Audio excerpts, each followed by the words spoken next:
man right now. So, you visit the place. So how you see this? The entire coast of Kerala, there is a problem for the last almost 8-9 days.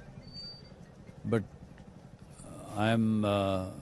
it is a surprising thing that the government has not taken the required action at the appropriate time.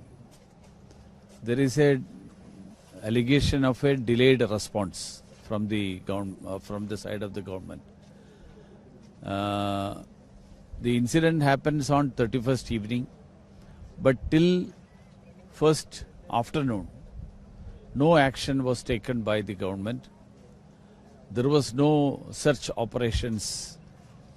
There was the Navy came to the scene in the afternoon of the second part of first.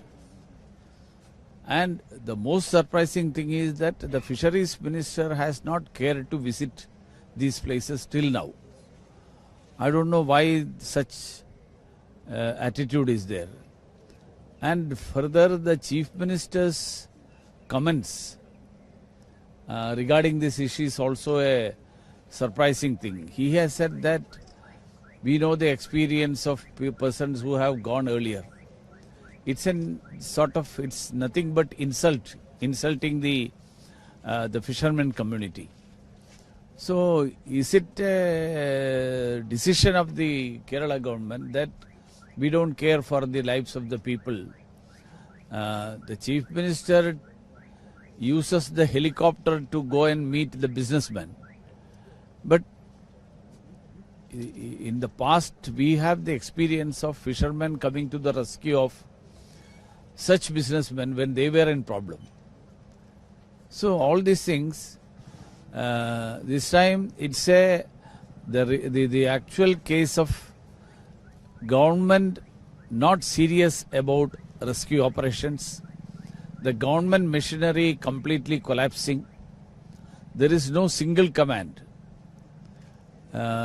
The coastal police is there, coast guard is there, navy is there, disaster management authority is there, the state police is there.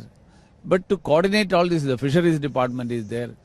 To coordinate all these agencies, there should be a single command. I don't understand, in spite of the fact that during the last so many years there are a lot of such disasters, why such a single command is not instituted. So the government should put an end to such casual approach with the lives of the people, which involves the lives of the people, and take serious action. And if the fisheries minister is not interested in the department, let that minister resign and let it be allotted to somebody who will take serious interest in the affairs of the fisheries and the coastal sector.